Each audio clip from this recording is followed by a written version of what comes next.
الحمد لله وحده والصلاة والسلام على من لا نبي بعده أما بعد أعوذ بالله من الشيطان الرجيم بسم الله الرحمن الرحيم يا أيها الذين آمنوا كتب عليكم الصيام كما كتب على الذين من قبلكم لعلكم تتقون صدق الله العظيم. بس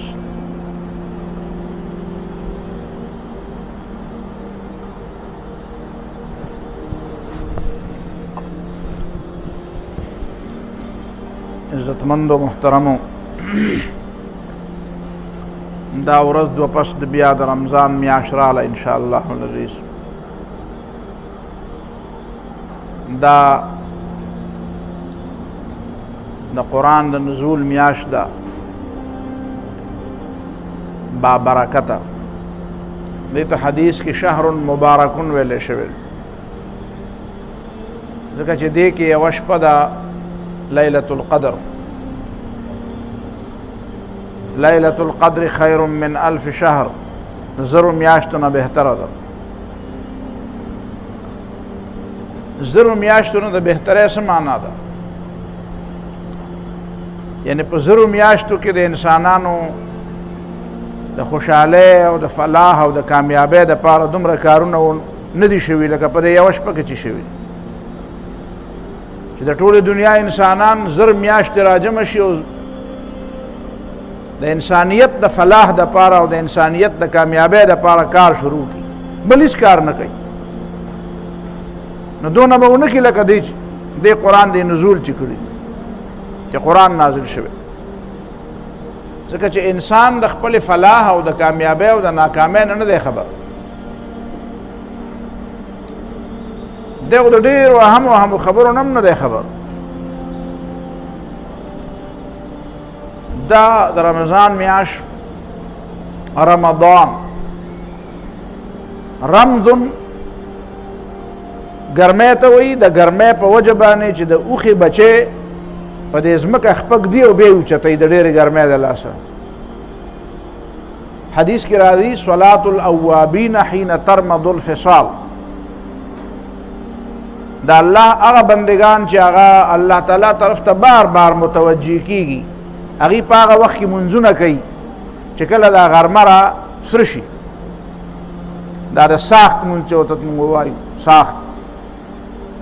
انور را تود شي، نو دغه وخت کې مونځ کول دا د الله تعالی خوښ دي. صلاة الاوابین، اواب عام طور باندې خلک د ماښام دی ته اوابین وایي، په نوم کې څه ګناه نشته، خو حدیث کې دا الفاظ راغلي.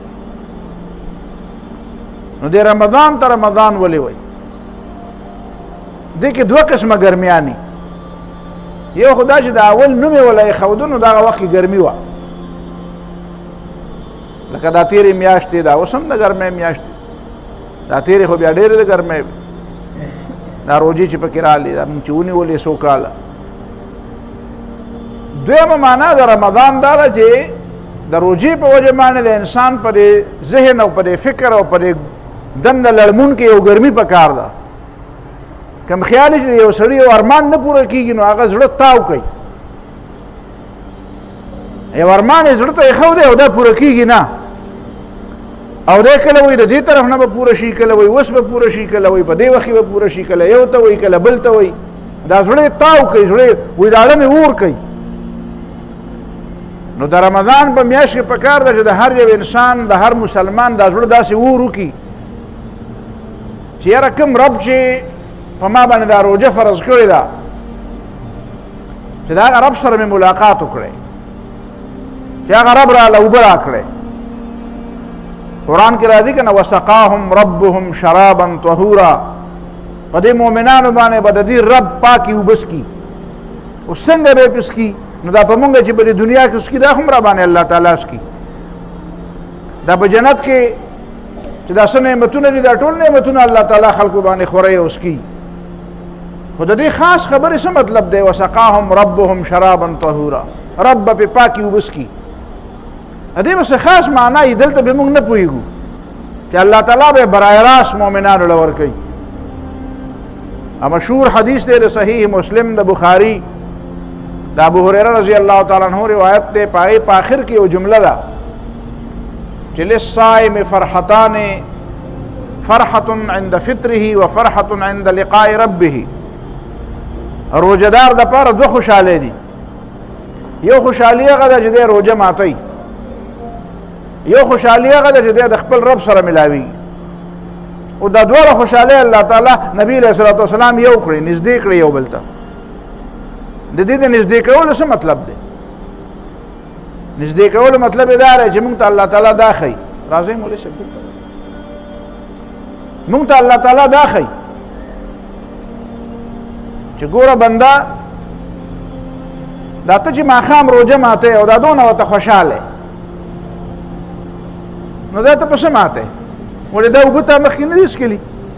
دا شربت ته چې ته مخکې نه دی کتلی، د دې ذایقه تا ته نه ده معلومه، دا کومې پکوړې او دا کوم کباب او دا کوم خوراک او ډوډۍ او دا چې ته خورې نو د دې خو ذایقه او خوند تا ته د مخکې نه پته ده. خو چې دا روژه څومره اوږده وي نو دونه د ماښام هغه ماتول خوند کوي. سړی وږی شي نو ډوډۍ پې ښه لګي، که سړی تږی نو اوبه پې ښې لګي او ته په انتظار یي. نو دا د ماښامي د اختر ده. خلک وایي د ماښامه روژې هر ماښام اختر دی. کله کله خو د سړي زړه دا وایي چې یاره صرف د دې روژه ماتې دپاره مې دا روژې نیولې، په دې روژه ماتې کې کومه مزه ده. د دې معنا دا ده چې الله تعالی مونږ په دې خبره پوهیږي چې بنده د ځان په دې راقابو کولو کې د څیزونو خوند دی. داسې بې لګامه کېدو کې په ورمنډه کولو کې خوند نشته.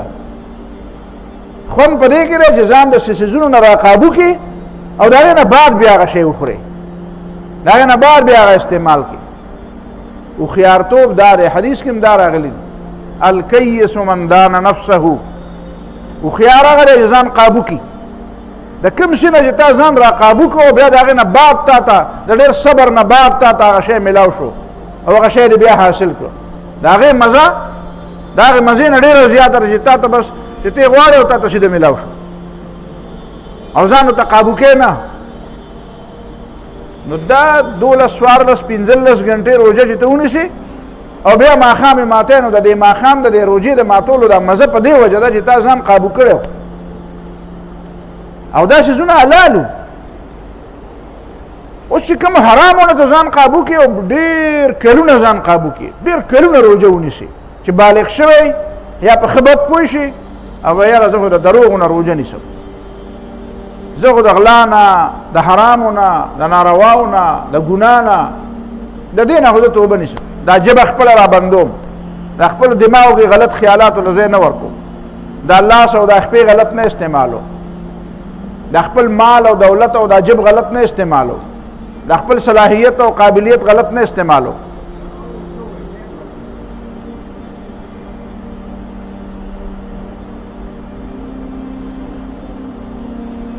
نو دا یو روژه شوه، دا اوږده روژه ده، او د دې روژې ماتول دا به د الله تعالی سره مخامخ کېږي. سړی چې الله تعالی سره مخامخ شي نو الله تعالی به دله هغه روژه ماتی ورکوي. اوس هغه روژه ماتی به څه د دې دنیا هغه روژه ماتی خو تا ته معلوم دی، خو د الله تعالی به مخکې فرحة عند لقاء ربه چې د رب سره ملاویږي، روژه دار د رب سره ملاویږي، بیا به رب وله څنګه میلمستیا ورکوي. خدای خبر چې هلته به هغه خوراک صحیح دا به صرف خدای ته پته وي چې هلته خلک کیني نو څنګه به کیني. دنیا کې به ستا میزبان چې ته چا میلمه کړی او تا له ډېر ښه څیزونه تیار کړي نو خو ته پېژنې چې دا زما فلانکی سړی میزبان دی او زه د میلمه یم، خو د رب سره د ملاقات څنګه به صورت وي، څنګه به دا خوشحالي به څنګه وي. بیا چې کوم ځای بندګانو له تیار کړی د میلمستیا دپاره بیا هغه ځای به یې څنګه تیار کړی، بیا چې کوم خوراکونه یې ولې تیار کړي دي د ده د خوشحالولو دپاره خدای خبر چې خوراکونه به وي که څه به وي بیا هلته هغه مونږ ته پته نه لګي. کله کله یو سړي له څوک داسې څه شی ورکړي چې هغه وایي یاره دا خو زه پېژنم نه، دې باندې څنګه چلو کومه، دا څنګه استعمالېږي، دا څه شی دی، د دې څه نوم دی، دا د کوم ځای نه راوړی دی، یاره جي دا خو نه پېژنم، دا مې چېرته مخکې نه دی لیدلی. کله داسې خوراک وي یاره جي د دې د طریقه څنګه وي، دا به څنګه خورو. زموږ یو استاد مدرسه کې نو هغه وایي چې زه ما وایي اول ځل کیله ولیده نو ما وایي دا کیله به څنګه شي وي نوم مې اورېدلی خو کیله مې چېرته خوړلې نه وه نو وایي دوه ملګري و درې نو وایي کیلې مو واغېستې نو وایي نه هغه له چل ورته د خوراک او نه ماله راته دا کوم ځای و درته نه وایم نو وی سوچ هم کو چې دا کیله څنګه وخورو وی بیا مو خپل منځ کې صلاح وکړه داس چل به وکړو چې په دې لاره یو سړی ځي نو هغه له به یې ورکو چې هغه څنګه وخوړه نو بیا به مونږ وی چې هغه هم کیله ورکړه مونږ دا واله دا ستا شوه نو بیا هغه زر سپینه کړه او ویې خوړه بیا بس مونږ هم یو بل ته سترګه وواله چې داسې به یې خورو دا قصه چې راته وکړه نو ما ورته ویل چې استاد جي که دا اوس هغه په جیب کې ایښودی وی چې دا به خپل وسیله او زوی دی یو څه نو بیا به یې څه کولی بیا به دې وله بله ورکولی سړي ناشنا شي نو وایي دا به څنګه وي د دې به ذایقه څنګه وي دا به خوري خلک څنګه دا قرآن کې چې الله تعالی ویلي جنتیانو ته به میوې ملاویږي و اتو به متشابهه ابر د دنیا نه میوو سره همرنګي دا ځکه چې انسان کوم شی نه خوړی نو هغې نه دغه کېږي چې یاره خدای خبر دا به زما ارټسټ بېدم بل ورته وایي نه مړه ته وخوره مزېدار دی او وایي نه یاره بس پته نه لګي چې خدای خبر څنګه مزه به وي نو دا مونږ ته پته نه لګي چې الله تعالی د خپل بنده دپاره د هغه ملاقات په وخت کې چې فرحة عند لقاء ربه دله به څه تیار کړي فلا تعلم نفس ما اخفي لهم من قرة اعین هېڅ چاته پته نه لګي چې د ده د سترګو د یخوالي دپاره الله تعالی څه تیار کړي دویمه دا روژه چې ده روژه صوم امساک ته وایي ځان قابو کولو ته وایي دې کې دننه ډېره لویه فلسفه ده په داسې عام مجلس کې د سړی بیانوي نو لږ مشکله یې خو زه کوشش کوم چې تاسو یې پوه کړم د انسان درې بنیادي ضرورتونه دي بنیادي ضرورتونه درې دي یو د انسان بنیادي ضرورت خوراک څښاک دی په دې خوراک څښاک باندې دی ژوندی دی د دنیا کې الله تعالی مو ته ویلي چې خوره وڅښه دا بکشوان او دا بد متواله دا چې وایي چې دا روح او دا جسم دا د یو بل مقابله کوي وایي چې دا یو ته سمی نو دا بل به خرابېږي او چې دا بل خرابې دا بل به سمیږي دا مقابله نه ده دا د جدل دا فلسفه به اسلام نه مني اسلام د تعاون فلسفه مني اسلام کې د امن فلسفه ده هغه وایي دا روح او دا جسم دا د یو بل سره تعاون پکار ده چې تعاون وکړي داسې نه چې دا د یو بل مقابله کړي نو الله تعالی هم ویلي دي چې خوراک څښاک کوئ بیا د انسان څه شهوات دي د هغې د پوره کولو دپاره هم الله تعالی یو نظام جوړ کړی د نکاح نظام د واده نظام د بچو یو نظام چې په دې باندې د انسان دا نسل ژوندی دی دا مونږ او تاسو ژوندي یو دا چې دا نظام نه وی او دا ودونه خلکو نه کولی او دا شهوات پر انسان کې نه وی او د دې د پوره کولو دپاره د حال زر یې نه کولی نو دا دنیا آبادول الله تعالی په دې طریقه آباده کړې ده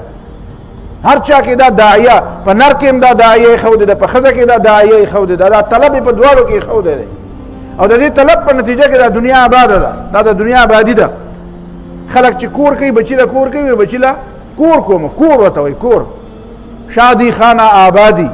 کور به آباد شي کور خو د مخکې نه آباد دی او دیوالونه خو پکې شته او د دیوالونو ته کور نه وایي د چتونو ته کور نه وایي وایي یاره د فلانکي سړي ښځه مړه شوه کور یې وران شو وایي کور یې وران شو نو دې ته کور رانېدل وایي دا دویمه داعیه ده د انسان دریم د انسان ضرورت آرام دی چې یاره جی بس شپې مې وغځوله یاره بس مونږ به پرې لاهور ته په طالب علمیا په زمانه کې به تلو هغه زمانه کې جوټیې وې نو بس مونږ به په دې ارمان شو چې یاره دا ګاډی ودرېد او پرې شړه قسم ناستی خو چې خپې مو غځولې انسان په دې ارمان شي چېرته خپې مې وغځولې دا ډډه مې ولګولې دا درې د انسان بنیادي ضرورتونه دي او دا درې واړه ټیک دي حلاله ډوډۍ خوړل حلالې اوبه څښل دا ضرورت دی پیغمبرانو خوړلي پیغمبرانو ته الله تعالی ویل دي کلو من الطیبات واعملوا صالحا حلال پاکه خورئ او ښه عمل کوئ ودونه پیغمبرانو هم کړي دي بچي د پیغمبرانو رسول الله صلی الله علیه وسلم ودونه کړي دي بچي مو کوم خلک چې دا وایي چې دا ودونه او دا بچي دا د تقوادارو خلک پخوا به خلکو وی زموږ استاد الله تعالی دې وبخي مولانا عبدالرحمن صاحب هغه به ویل سیدو بابا زوی خو نه خو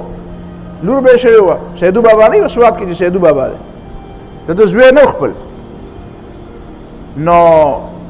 لور به وجه خو به بهرحال زنانه و منګي ډکول په ګودر کې وی هغه یوې بلې ته وی چې سیدو بابا کرم بچی وشو یا لور شو یا زوی وشو هغه د زوی خبره کوله والله ولم ما خو لیستو دي چې زوی نه و کېدای شي و به تاریخ به خطا یا به د استاد نه خبره خطا شوي بهرحال هغه د زوی خبره وی خورې قیامت من نه راځي د سیدو بابا م زوی وشو مطلب یې دا دی چې مونږ خو وایو چې دا سیدو بابا خو زبرګ دی او دا خو د زبرګۍ خلاف کارونه دي دا خو د دنیا پرستۍ کارونه دي دا د دنیا پرستۍ کارونه نه دي د پیغمبر علیه الصلاة والسلام هم بچي وو نارینه اولاد هم وو جنکۍ هم وي دا د تقوا خلاف کار نه دی دریم دا آرام کول نبی علیہ الصلوۃ والسلام فرمایي ولنفسك عليك حقا ولعينك عليك حقا ستا د ځان ستا د وجود هم پتا حق دی دا وجود دمه غواړي آرام غواړي ستا د سترګو هم پتا باندې حق دی دا سترګې پټېدل غواړي څه وخت دپاره دمه غواړي دا دماغ هم دمه غواړي دا وجود د الله سخپې هم دمه غواړي دا کارونه جایز دي دا ناروا نه دي خو دا جایز کارونه د دې نه چې بنده دونه تاویږي او دا جایز کارونه په ځان پر دماغ وسواره کړي دې نه بیا نقصان جوړېږي که چا په خپلو دماغو باندې خوراک سکاک سور کو نو د هغه نه هم ځناور جوړ شي هغه بیا د انسانان په دې تلي چې یاره دا فلانکي سړي کره خوراک ډېر ښه ملاوېږي دا د سړي زوی دی دا ښه سړی دی او د فلانکي کره خوراک نه مړه چې ورشه هېڅ هم دا پرېږدوه دا هېڅ نه دی هغه بیا د انسانانو ټول په دې خوراک باندې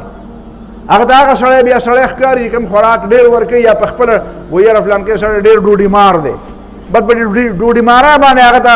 غټ سړی ښکاري که سړی د شهواتو بنده شي او د خواهشاتو بنده شي دنه بیا څاروی جوړ شي ځناور ته نه جوړ شي بالکل بیا انسان نه هغه هر څیز ته په دې نقطه نظر باندې ګوري او دې یوې خبرې نه تاویږي را تاویږي دا بیا د انسانیت نه پریوځي دا ضرورت دی خو دا پر دماغ وسپړول نه دي پکار که چا به د آرام او د آرام طلبي او د املاسته په دې دماغو باندې سوره کړه د هغه اراده مزمحله شي هغه بیا مضبوط عزم نه لري هغه بیا په هغه کې بیا د فیصلې قوت نه وي هغه بیا چې لږه غونې موده مومي هغه مثال د بتکي چې لږ غونې موقع مولي ورغړي چې لږه غونې موقع مولي ورغړي دا بیا ناراسته شي دا بیا سوس شي دی کاهل شي د اراده کمزوري شي د په اراده کې بیا قوت نه وي اراده کې د سړي قوت هله پیدا کېږي چې د آرام او د آرام بنده نه آرام کوي خو دا آرام د په دماغ سور نه دا خوب او دا مزې او دا سملاستل او دا بستره او دا کټ او دا د په مزغو سواره نه دا درې واړه خبرې ضروري هم دي خو دا په مزغو سورول هم نه دي پکار د دې دواړه په منځ کې به توازن څنګه پیدا کېږي دغه توازن ته اصل کې دا روژه مونږ تیاروي دا روژه مونږ له دا کار کوي چې دا زمونږ په دې خوراک سکاک زمونږ په دې شهواتو زمونږ په دې آرام دا آرام راله ډسټرب کړي د دې هغه وختونه راله بدل کړي تاسو ګورئ که نه ماسوتن دا تراویح دي او بیا پکې درسونه دي بیا د هغې نه پس پاسېدل دي سحري ته پاسېدل دي تهجدو ته پاسېدل دي پېشمني ته پاسېدل دي دا د زنانو نه خو یقینا ډسټرب شي نو دا خوراک سکاک خو د ورځې شته نه بل شهوات پوره کول خو شته نه دا دوه کارونه در باندې بند کړو او دا بل یې دله بالکل الټه پلټه کړو د دې هغه ټیمونه یې دله بالکل بدل کړو دا دې دپاره چې انسان وایي چې تا ته وایي چې خوراک کوه خو د خوراک سکاک بنده مه جوړېږه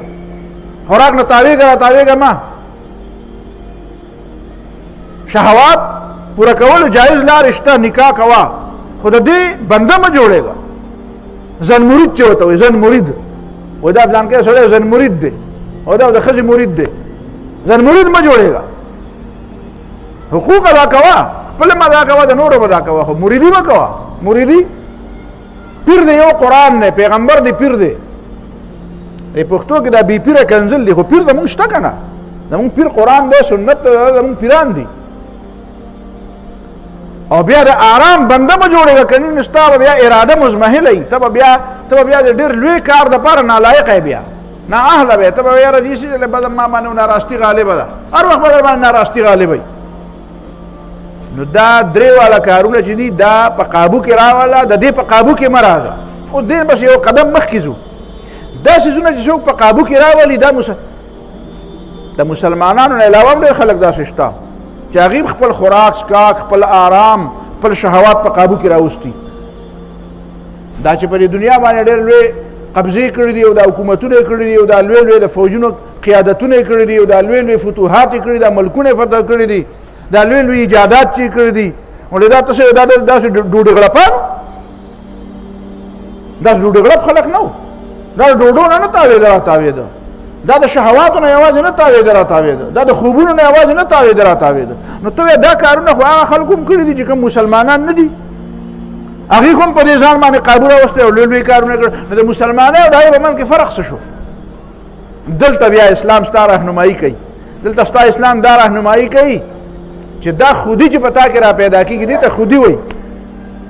دا چې ته په دې هر څیزونو باندې قابو را پیدا کړې اوچت نصب العین، ته وایې چې نه زه څوک یم، زما څه مقصد دی، زما منزل دی، زه ډوډو لپاره نه یم پیدا، زه خوبونو له نه یم پیدا،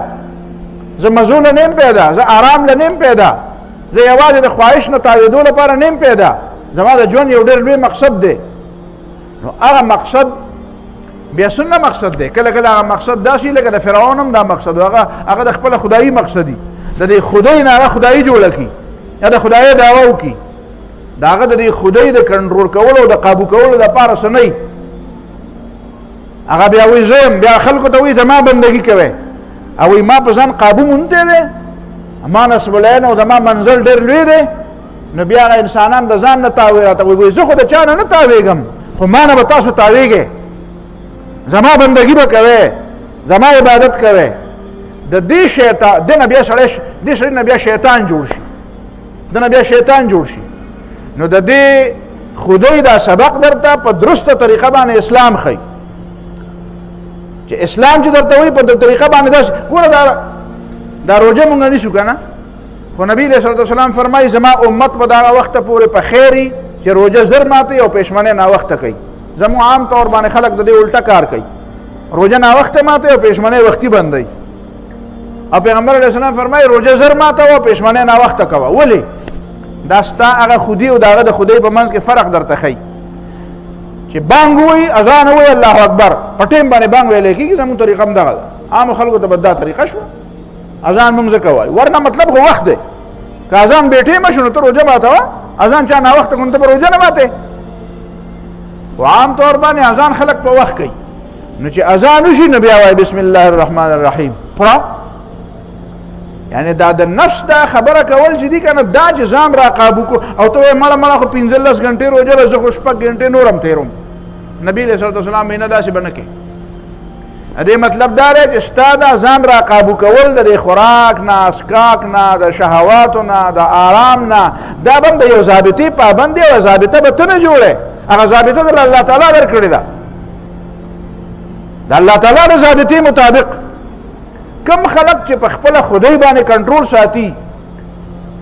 هغه په خپلو خواهشاتو باندې کنټرول ساتي، هغه کنټرول د هغه د خپل طبیعت دی، کله ساتل غواړي او کله نه ساتل غواړي. ممکن ضروري نه چې هغه کنټرول هغه ته هغه فایده ورکړي چې کوم کنټرول تا ته فایده درکوي، ځکه تا شریعت د یو ضابطې پابند کوي،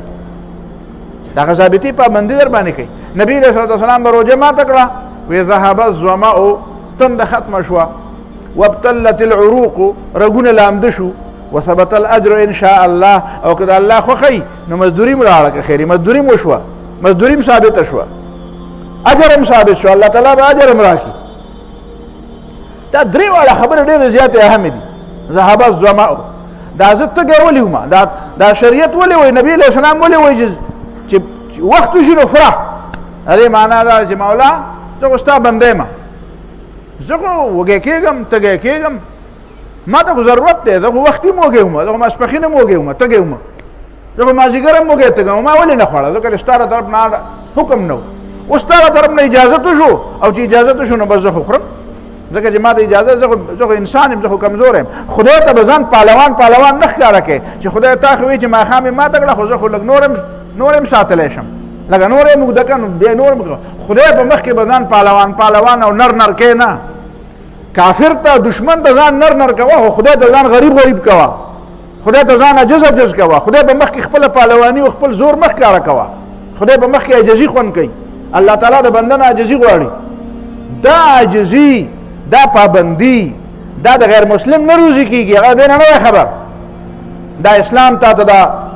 مقام در کړی دی، اسلام تا ته دا خوبي در کړې ده، دا خوبي په ځان کې را پیدا کړه. بله خبره د روژې په باره کې هغه رسول الله صلی الله علیه وسلم چې کوم فرمایلی و ایها الناس قد اظلکم شهر مبارک، خلکو په تاسو باندې یو برکتي میاشت سوری کېدونکې ده، برکتي میاشت په تاسو باندې سوری کېدونکې ده. د دې سوري نه څه مطلب دی؟ لکه یو سړی په غرمو دی او څوک ورته وایي چې دې سوري ته شه، یا لکه د عربو د صحرا هغه تصور وکړئ، یو سړی په صحرا کې روان دی، یوازې هم دی، ستړی هم دی، وږی هم دی، تږی هم دی، درندګانو نه م یېرېږي چې یاره په صحرا کې را باندې شپه راله، خوشي بیابان کې به شپه کومه چې ته لیوان میوان به مې ماران لړمانان به مې وخوري، لیوان به مې وخوري، مات به مې کي. دا یره تلوسه ورسره ده. او ناڅاپه یې هلته یو ښایسته آبادي ولیده او د ده په زړه کې دا راغله چې ځکه خیر یې هلته به سړی خبرې به یې ورسره وکړم، زما به واوري، زه به یې واورم، چېرته څه اوبه ډوډۍ به ورسره ما باندې به اوبه ډوډۍ وخورئ، آرام به وکړم، چېرته د ناستې ځای به یې ورسره، نورې څه هم نه وي، چېرته به چاردیواری کې بند به یم، نو زه خو د ځنګلي درندګانو نه به م بچ یم. نو دا ده ته دا هغه ځای نه دا د آبادۍ د ښکاره کېدل ده ته یو خوشحالي ورکړي. مسلمان دی ته وایي، مؤمن دی ته وایي چې هغه ته روژه داسې خوشحالي ورکړي، روژه والا دا خوشحالي ورکړي چې دی وایي چې دا 11 میاشتې خو زه په اوتو بوتو سر وم، زما خو درد که نه وه معلومه. او دا د نیکو یو موسم را روان دی، د نیکو دا د نیکو موسم دی که الله تعالی نیکۍ اساني کړي دي. دا سوال نن هم یو دوه ځای کې کالج کې مو شو، بل ځای کې هم ته تللی وم یو بار روم ته دی، های کورټ بار روم. دا سوال خلک کوي روژې مبارک چې حدیث کې دا راغلی دي چې شیطانان تړلی کېږي، نو شیطانان تړلی کېږي په دې دنیا کې، خو بیا هم ګناهونه په دې روژه کې هم ګناهونه کېږي. که ستاسو خیال یې په دې کلو کې څومره ګناهونه کېږي. مونږ چې پخوا واړه په هغه زمانه کې دا واورې چې په بازار کې خرڅېدې، په دې واوره به څومره جګړه کېده، په دې واوره به جګړه کېده. دې مازدیګر کې او خاص کر دا نسوار چې څوک کوي که نه، نو بس د هغه خو هغه جګړې ته تیار نه شي، خو بس که څوک ورله مخې له ورغی او چاته هیله بانه ګوري او بل سړی ورته وایي یاره خیر دی خیر دی خفه کېږه مه روژه ده. دې مطلب دا دی زموږ په پښتو کې وایي روژه ده، روژه ده، او نسوار هم کوي. مطلب دا روژه خو سړی لیونی کوي. مونږ دا چې سړی جګړه شروع کړي که روژه ده خیر دی، مطلب دا دا خو ګناه ورته نشته که نه، روژه ده، روژه خو سړی لیونی کوي که نه، دا لیونی شو، داسې ګناه خو نشته. نو روژه خو د صبر میاشت ده. مسلم کې حدیث دی، نبی علیه الصلاة والسلام فرمایي د ابو هریره رضی الله تعالی عنه چې الصوم جنة، روژه خو ډال دی. فإذا كان يوم صوم أحدكم فلا يرفث ولا يفسق فإن سابه أحد أو قاتله فليقل إني امرؤ صائم.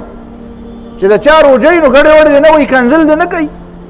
اپلته دې نه وایي، بده خوله دې نه خوځوي، ناروا ګناه خبره دې نه کوي. که بل چا ورسره جګړه کوله او چا ورته کنځل کول، نو فلیقل، نو دی دې ورته ووایي چې اني امرؤ صائم، یا لکه زما خو روژه ده، زه خو کنځل نه کوم، ته به کنځل کوې، تا به روژه نی، ما خو روژه نیولې ده. نو دا بنیادي دا روژه خو د دې دپاره ده. نو خلک جګړې کوي، په دې ماښام کې په خلکو باندې جګړې ولګي. نو دا زمونږ د خلکو د روژې مثال څه دی؟ زمونږ د خلکو د روژې مثال همدغه دی چې مونږ دا روژه به په مونږ باندې الټا اثر کوي. خبره مې د کوم ځای نه راغستې وه، په دې منځ کې مې بل طرف ته بیا بوتله، شیطان تړلی شوی. نو خلک وایي چې شیطان تړلی شوی نه، ګناهونه څنګه کېږي؟ نو په حدیث کې دا راغلی دی چې وصفدت مردة الشیاطین، هغه انتهایی سرکشه شیطانان چې دي هغه وتړلی شي. ستا څه خیال دی چې دا ټول شیطانان وتړلی شي؟ نو په دې شیطانانو کې خو من الجنة والناس هم دي، نو فرشتې راشي او دا ځینې انسانانو لاسونه شاته وتړي، نو بیا خو بیا ته پېژنې چې دا هم شیطان و، او کله به د چا رور او د چا به پلار او د چا به زوی او د چا به ګاونډي، او کله کله به منځونه نه هم راځي او د هغه به شیطان ملایکو به ورله شاته تړلي. نو څه مطلب دی؟ داسې کار پکار دی. ته داسې وې مردة الشیاطین، هغه سرکشه شیطانان یې تړلي دي. سرکه په جناتو کې په پیریانو کې چې کوم سرکشه شیطانان دي چې ستا په قابو کې بالکل نه راځي او د هغه مقابله ډېره زیاته ګرانه ده، نو الله تعالی اساني پیدا کړه، هغه یې وتړل چې هغه تا ته دا مقابله ډېره زیاته ګرانه وه، خو د امتحان نه دې نه معاف کوي. نو ته چې د ورکوټي شیطان مقابله هم نشي کولی، نو ستا دا روژه بیا څه شی شو؟ دا بیا تا څنګه روژه ونیوله چې خدای پاک نه دا ټول شیطانان راله ته وتړله؟ نو بیا به خدای پاک وایي چې ښه نو دا د انسانانو کې چې کوم شیطانان دي دا، نو کله کله به په کور کې می، کله به د ښځې دپاره خاوند شیطان او کله به د خاوند دپاره ښځه شیطاني، نو په دې کې به هم یو تړل غواړي. کله به د بچو دپاره پلار مور شیطان او کله به د پلار مور دپاره بچي شیطانان، نو په دې کې به هم تړل غواړي. کله به د رور دپاره رور شیطاني، کله به د استاد دپاره شاګرد شیطاني، کله به د شاګرد دپاره استاد شیطاني. نو چې دا ټول تړلی کېږي نو ستا څه مطلب دی چې دا دنیا کې ته قیامت دلته به د دنیا کې د قیامت نه مخکې قیامت راولې، د حساب کتاب نه مخکې حساب کتاب کول غواړې. نو ما په خبره پوهېږئ تاسو؟ نو ټول شیطانان تړل په دنیا کې د الله تعالی طریقه نه ده. هغه شیطانان یې وتړل چې کوم شیطانانو نه سره ته مقابله نشي کولی، نو الله د ته اساني پیدا کړه چې د دې مقابله ډېره زیاته ګرانه ده، نو دا مې درته وتړل. د دې وجې نه نبي علیه السلام فرمایي چې د جنت دروازې کلاو دي او د جهنم دروازې بندې دي. مطلب یې دا دی چې نیکي کول مې درته آسان کړه، ګناه کول مې درته ګرانه کړه، خو د دې باوجود نیکي کول داسې هم نه دي چې بالکل وبسکل دي، او دا ګناه مې درته ګرانه کړه. دې معنا دا نه چې ګناه کول بالکل ناممکن شو. ته که ګناه کول غواړې په دیوال ورختل غواړې نو بیا هم نشې ورختلی. نه نه، اساني درته پیدا کړه. څومره اساني چې د الله تعالی په علم کې وه، څونه دا ما ته پته نشته، تا ته پته نه، څونه اساني په کار وه. څومره اساني چې د الله تعالی په علم کې په کار وه هغه یې درله درکړه. دا باقي تا ته پرېښوده، دا د انسانانو دا تړلې تا ته پرېښوده، ته انسانان نشې تړلی. داسې نظام جوړ کړه پر دنیا کې د دین داسې غلبه راوړه چې پای کې بیا د انسانانو د شیطانان ته وتړی، بیا جنت ته به نه کوې. دا پر خلکو کې څومره خلک دي چې د روژې نه غلطې فایدې لي، څومره دکانداران او خرڅوونکي دي چې هغه د روژې نه غلطې فایدې لي، شی په یو په لس زیات کړي. نو دا شیطاني کار دی که نه دی؟ څومره خلک دي چې هغه د روژې نه د نورو خلکو هغه روژې هم بربادول غواړي، د نورو خلکو هغه روژې هم خرابول غواړي. دا مونږ او تاسو په خپله د روژې نه اوس مې درته وویې چې ټوله ورځ روژه ونیسو او ماښام ماله ورته بیا بډې راکاږي او دا ډېري ورته ولاړي او دونه وخوري او دونه وسکي چې د دې ټولې روژې نه ګویا کې د دې ماښام باندې د روژې ته وایي چې روژې څنګه چللی نو تا خو ما ته وایې چې مه خوره، خو څنګه بدل مې درنه واغېستو که نه، د ټولې ورځ یې کمی مې پوره کړو که مې پوره نه کړو، نو د اخر ته به بیا داسې پړسېدلي بیا. نو دا ګناه نه ده، دا غلطي نه ده. ما پروس کال په یو ځای کې وویم تعلیم یافته خلک دي، زه ورته شلم پاس ویم، شلم پاس ورسره عمر دی. نو ما ورته ویلي داسې چللی چې دې پېشمني مالې دونه ډېرې اوبه وڅښي چې دې خولې له راشي، نو دا مه کوه دا کار، دا م اسراف دی. الله تعالی وایي کلو واشربو ولا تسرفو، خورس که خو اسراف مه کوه، زیاتی مه کوه. نو ما ته وایي چې نه جي دا خو د دې دپاره دا خو په دې روژه کې هو ځکه چې بیا د غرمې پورې خو پې کم از کم ګزاره وکړو. ما ورته دا په کوم ځای کې دي چې دومره څښه چې د فلانکي غونټو پورې به ګزاره، دا په دې عام ورځو کې ته څونه اوبه څښې چې د څونه جنډو پورې به ګزاره وشي، خو چې په هغه وخت کې څونه تږې او څونه ضرورت یې همره وڅښې که نه. زه دا نه وایم چې ته به وایې چې زه چې ځې ما خو به 3 ګیلاسه اوبه څښلې اوس راباندې هغه هم بندې کړې. زه دا وایم اسراف مه کوه، اسراف مه کوه. ته چې ځان په دې عادت کې چې دونه وخوره چې کم از کم د ماسپښینه پورې خو دا خېټه نور څه نه غواړي، او دونه وڅښه چې د ماسپښینه پورې خو خیر دی د ماسپښین نه بعد به بیا لږه ګزاره وکړو، نو دا خو روژه نه شوه. ته په هغه وخت کې دونه وخوره چې ستا ضرورت دی. او اسراف پر ماښامي کې هم حرام دی او اسراف پر پېشمني کې هم حرام دی. ولې پیغمبر علیه السلام څه وایي چې اسراف کوئ ماښام مالې اسراف کوئ خیر دی، چې روژه ماته کې اسراف جایز دی او پېشمني مالې اسراف جایز دی. دا مونږ په کومو کندو سر یو، دا څه ګډې وډې وایو مونږ، دا روژه نیسو که داسې ګپ لګو. دونه وخوره او کله کله دا پلاران او دا میندې دې بچو ته وایي ډېره وخوره وایي چې بیا وږی کېږي نه، ډېره وخوره چې وږی کېږي نه. دا مه کوه که نه یار، دا مه کوه. دونه وخوره بیا چې څونه دې ضرورت دی، بیا دونه وخوره چې څونه دې ضرورت دی. اوس دې څونه ضرورت دی دونه وخوره، چې دا اوس دې څونه ضرورت دی دونه وڅښه. زمونږ د روژې هغه تصور بدل دی، زمونږ د روژې تصور بدل دی. مونږ د روژې نه تقوا نه زده کوو، مونږ د روژې نه د خدای یره نه زده کوو. نه پلانینګ شته، نه منصوبه شته، هېچا دا منصوبه. څومره خلکو به دا منصوبه کړي چې یاره زه به په دې روژه کې څه کوم، دې روژه کې به زه قرآن څومره زده کوم، زه به دین څومره زده کوم، زه به خپل علم کې څومره اضافه راولم، زه به د خپل ځان تربیت څومره کوم، ما کې څو غلطۍ دي. راځئ دا چې کوم ناست کسان یې تاسو خو دا کار وکړئ که نه، دی چې دا کار وکړو چې بېګا لکینو او وایو چې یاره چا ته خبرې نه کوو چې که دروازه په ځان پسې بنده کړو ځان لکینو، یاره په ما کې کومې کومې غلطۍ دي. بل دې راته نه وایي، زه تا ته هم نه ویم ته ما ته مه وایه، زه تا ته خپلې نه ویم ته ما ته خپلې مه وایه، خو بیا کښېنه یاره په ما کې خو به 15 غلطۍ خو په ما کې دي. ښه یو را پکې دا ده، بله دا ده، بله دا ده. ښه نو دې کې به زه اوس څومره چل کوم، پکار دی چې په دې کې خو د نیمې نه زیاتې غلطۍ خو زه قطعا پرېږدم دا نورې داسې دي چې دا کم از کم که پورې نه شم پرېښودی نو په دې کې خو څه کمی وکړم که نه څه کمی وکړم الله تعالی د بخښنې دپاره څه لار ګورو که نه نو بخښنه دا ده چې خدای پاکه ما ونه خوړه او مې نه څکله د ماښامه پورې او ماښام نه پس دې پې ور پرېښودم نو بس بیا مې خپله خوښه وه نو دا کار نه دی پکار منصوبه بندي پکار ده پلانینګ پکار دی الله ته د نږدې کېدو دپاره د الله نه د معافۍ د غوښتو دپاره د الله تعالی د بخښنې د ځان حقدار کولو دپاره چې موږ هم د بخښنې حقدار شو موږ هم په هغه لیسټ کې شامل شو دا یا ایها الذین آمنوا کتب علیکم الصیام مؤمنانو ستاسو د فایدې دپاره ستاسو د تربیت دپاره په تاسو باندې روژې فرض دي او الله تعالی دا پوره میاشت د روژې ځکه کړې ده چې په دې کې ستاسو په یو ورځ او دوه ورځې تربیت نه کېږي او بیا د روژې نه بعد به هم دا روژې بیا داسې برقرارې ساتئ چې په دې روژو کې عادت شئ د دې روژو نه خوند والی او دا روژه ستا د ژوند مقصد شي دا د تربیت حصه شي دا چې او زه د ژوند مقصد خو د الله عبادت او بندګي ده خو دا د هغه تربیت حصه ده چې دا ستا د تربیت حصه شي چې دې راته دا خوند والی چې او دې روژې زما تربیت وکړو لاړه او راله او زه دې هېڅ خبر نه شوم خو بس خلکو بیا روژه ده او موږ هم روژه ده او بس راتلو جومات کې او مولوي صاحب ته مې او امام صاحب ته او قاري صاحب ته مې چې قاري صاحب ګورئ ښه ټکه پکه په داسې په تر طریقه وه چې تاسو ته ما د خپل کلي یو بزرګ کیسه کړې او بزرګ څه وکړم ګاونډي وم مشر و زموږ نه مشر نو ما اول ځل په مدرسه کې سبق وی ډېر کشر وم په وخت کې شونډه مې هم نه وشنه شوې خو واپس کلي ته رالم چوټیانې شوې روژه کې نو خلکو به ویل لکه وایي سړی تللی دی او سبق لدم په علاقه کې دا د سبق او د مدرسو دا شیزونه میزونه چا نه پېژند نو بس ما ته ویل لکه دغه وکړه دا مونږ ته تقریر وکړه نو بس ښه وسه ټکي مې زده کړي وو نو د مانځه په باره کې مې ورته تقریر وکړو بیا یې مخکې شو اوس مونږ لمونځ وکړه نو مخکې شو مونځ مې وکړو فرض مونځ مې وکړو خیر هغه خو ټیک وو خو بیا چې مې تراویح شروع کړې نو ما چې فرض مونځ څنګه وبس هغسې مې تراویح هم کولې هغه ټک پک خو مې نه کول چې دوه رکعاتو نه مې سلام وګرځېدو نو ما ته یو کس یاد دی اوس الله دې وبخي وفات شوی دی هلکه وایي تا خو چې د تراویح نه مونځ جوړ کړو ما ته وایي تا خو د تراویح نه مونځ جوړ کړو دا دې څه کوې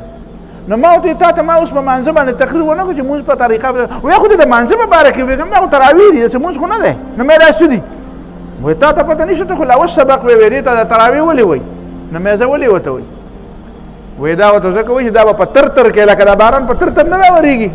نو مې ویل دا پښتو ده که دا عربي ده یا لکه دا تراویح پښتو ده که عربي ده دا تراویح تراویح ترویحه دمې ته وایي دمه نو په عربی کې معنا دمه ده او دی وایي په تراویح به په تر تر کې نو دا پښتو ته جوړه شو نو پښتو عربی نه پښتو جوړه کړه نو دا زموږ د خلکو دا طریقې دي بیا ما ته وایي چې تا ته دا پته نشته ته به لا سبق ووایې وایي تا ته پته نشته د تراویح پکې ولې دي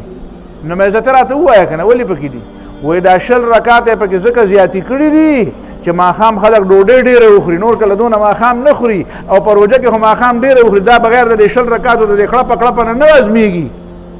زموږ د مسلمانانو دا ته څه دا دته ځان ډېر لوی سړی ښکارېده دته ځان ډېر لوی سکالر ښکارېده دا هغه زمانې سکالر و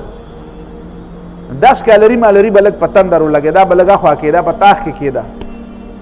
دا فلسفې ملسفې به د اخوا سنبال کېدې فلسفه به د قرآن نه زده کړې فلسفه به د پیغمبر نه زده کړې د سنت نه به زده کړې د اسلام نه به زده کړې الله رب العالمین دې مال او تاسو د پوهې او د صحیح عمل توفیق راکړي واخر دعوانا الحمد لله رب